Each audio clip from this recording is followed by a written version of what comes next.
Alright. Had to go clear out my storage because I must have left it recording and recorded over an hour of nothing. One match.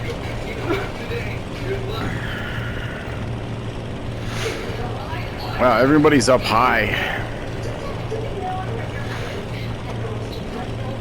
And I got an itchy nose.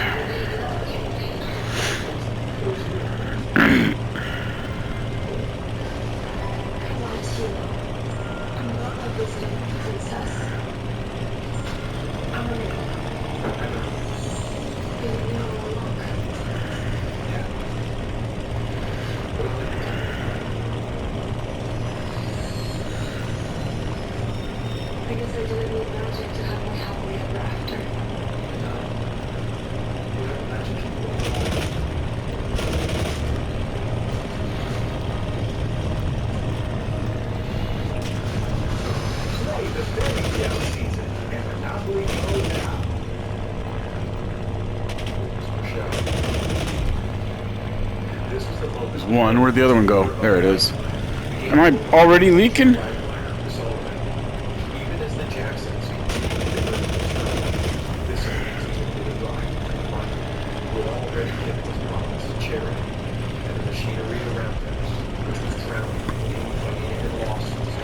I hear leaking noises, but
man, what do I gotta do to shoot down that plane?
But the most dramatic moment of the final show wasn't scripted at all. On December 9th, 1984, in the rain, at the end of the final Dodger Stadium show, Michael made a surprise announcement He told the crowd he was leaving the group, and that this would be the last time the Jacksons would ever perform together.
Joseph Hogan later noted that when Michael began preparing for the Babylon tour, he treated Victory as a blueprint for what not to do. He wanted a tour centered on the music and fans, not one fire in mail-order ticket schemes and family feuds. Still, the Victory Tour did have its, well, victories. Its damaging effect on Michael Jackson's public image forced him to re-examine his moral position, which became the foundation for his public persona moving forward. Within months, he was spearheading We Are the World, channeling his energy into philanthropy and socially conscious projects, a passion that would later lead to songs like Man in the Mirror, Heal the World, and Earth Song. For fans, the Victory Tour remains a vivid and cherished memory. Michael at the very peak of Thriller mania, dazzling in sequin costumes, walking under laser beams, and on stage with Eddie Van Halen for their thunderous, vehement finale. It was the moment Michael stood at a crossroads, one foot still in the Jackson family machine, the other stepping firmly into his own creative independence. He walked off the Victory Tour stage as if he had survived some kind of battle, thinner, depleted, emotionally bruised, but ultimately victorious, and most importantly, free.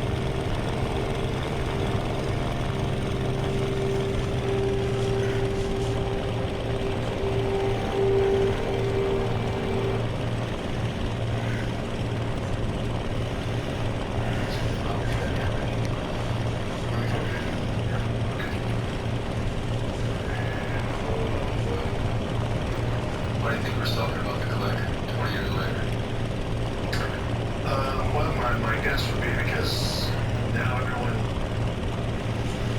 finds a great deal of it fascinating that a lot of guys stood the test of time and remain friends. Probably because turns out a lot of stuff we were right about. I think that's probably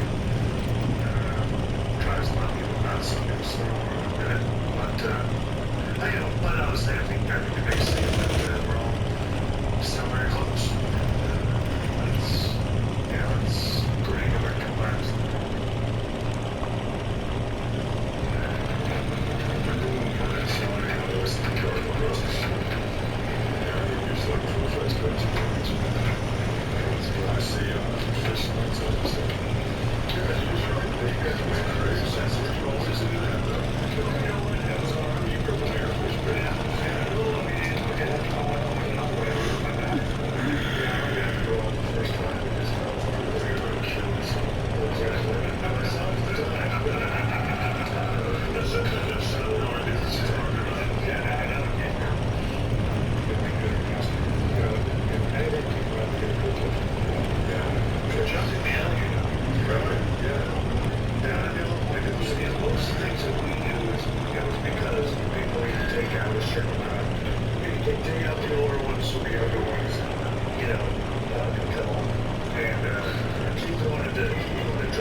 This group of friends proved it every single night inside the squared circle.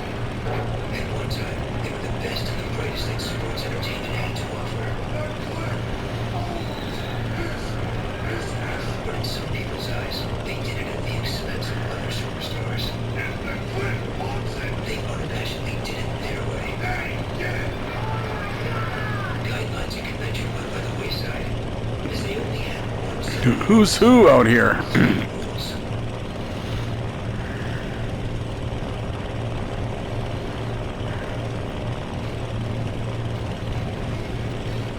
I met someone Michaels in 1985. Scott and I met in Kansas City.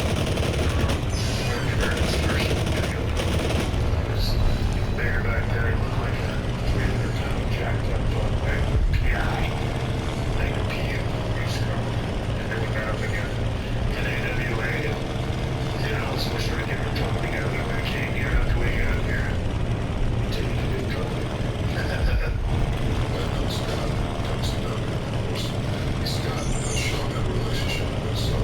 I remember us at home one time watching this every Saturday night. Scott Day Vegas came out, and there was Cal, and he was making me laugh. On a big ass toilet lid-sized hand, and smacked the face out of your mouth.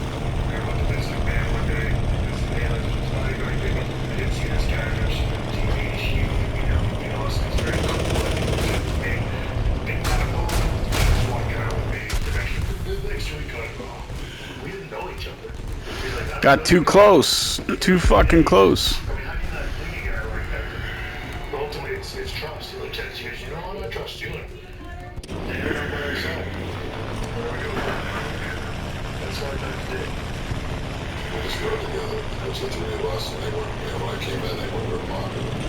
Scott and Sean were real popular with the rest of the group. Me and Kevin and Scott were working with one another over the course of 2.5 years. So Scott, the three of us, we had the three amigos, and X-Pac joined us. Sean and Kid Pop come home. I came in, and I was working in the angle with Scott. So the guys are talking over the back, and I see one go over, and I see him with crazy glue going inside of both of the guns' hats. We're like, if you get right, it doesn't want one, you're gonna get killed now. Two, it's just like, if you're that money, like, you want to be with us, so that brought in with us. We all killed in one room until Paul got there. Scott and Kevin and Sean, you know, they were watched WCW. And we'd be on the road, so we'd all sit in the room and watch together, and it was so horrible. But our favorite guy was Terrorizing, which was Hunter's persona at WCW at the time. When he came in, like, you know, it was like really like light sports coat, slacks, with this mane of hair like Bobby. How I really kind of hooked up with those guys. I would just casually kind of talk to them. And we were working live events, and I was trying, you know, I was riding with different guys, but they bitched about everything, and that just wasn't me. I wanted to learn. There's one over there. Before I was bitch about stuff. And I saw those guys at the airport. Kevin was like, yeah, come in with us. And then we went and picked Scott, get up the luggage claim, and I got in the car with him, and we all drove, and picked Sean up, and all drove together, and we were all just like, immediately. I got a feeling these are our guys over here. Part of it was just our passion for the business. I think the black philosophies and psychology and everything else is where the They're not shooting at each other. a lot of common, so it's just easy to Yeah, these are gonna be our guys. attack the room. It was so close that we can't fix this stuff with passengers we had to, or anything, whatever we had to do. We're waiting for them to do. Okay, yeah, part of it was saving money, but the other part of it is because that's just how tight. Scott would be the first guy. We'd get in the car and start to drive somewhere, and after 45 minutes, Scott would say, can we just not talk about Yeah, I had a feeling. And everybody would sit there, and then he'd be the first guy 20 seconds later to go, hey, you know... But that guy, and then at one spot, we're great. that guy isn't. And then who's that guy over there? Scott was always Scott. I mean, just give you honestly, walk by you right before your entrance, you go, really? Basically, what it was 5 guys that kind of made an oath to each other, and we would watch each other's backs. And then they were company awesome stuff. They wanted to get restricted members that were so smart. They all looked at Paul as being the spokesperson. They all looked at him as the voice of reason. They all looked at him as he was the man who could pick them up sometimes literally and get them arrested literally and get them to the town. If one of us took it a little too far, to put it mildly, you know, party-wise, it needed to be revived, turn the sun around, and don't have a shower naked in a cold shower, like, they would do that for me. I mean, each other. It was kind of like the five of us were just always kind of glued together. That click thing was just, we just became best friends. I don't think there was no intention of it becoming a click. It just evolved. Scott is one of the most emotional guys I know, and Scott would always say, I don't want you to live with a kid, you're good, you don't want to live with a kid, you know. That's, to this day, Steph still calls Sean my road wife. He was the person I saw the most on the planet. 28 days out of a 30-day month, I was with him 24/7, start of the day to the end of the day. That's what you had in your family, and that truly was the connection for all of us, more above and beyond anything else that anybody wants to create out of it. That's how it became. Luger gave us the name The Click, and we were always all together, and we were the Click everywhere we went. Davey boy, I ran with Luke on the rivers around the boys. Dave was he was the British Davey boy. He's the funniest guy. What's that? So I get credited him like Davey boy. God, keep moving there. So it's like that's the ever since.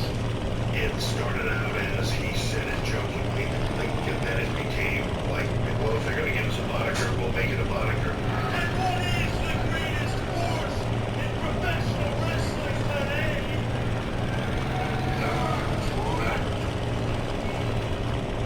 Click someone came from a kid from Channel.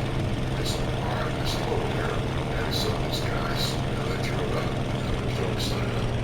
He asked my guys, what's that? I said, that's a Turkish program, so that's a Turkish mafia sign. So they just said, that's pretty cool. So just that's where it came from. Turkish war. And that one death is because I got too close and got shot down. The 5 Click members weren't just any crew of friends. They were an exceptional group of high-end talent who were poised to lead the way into the future.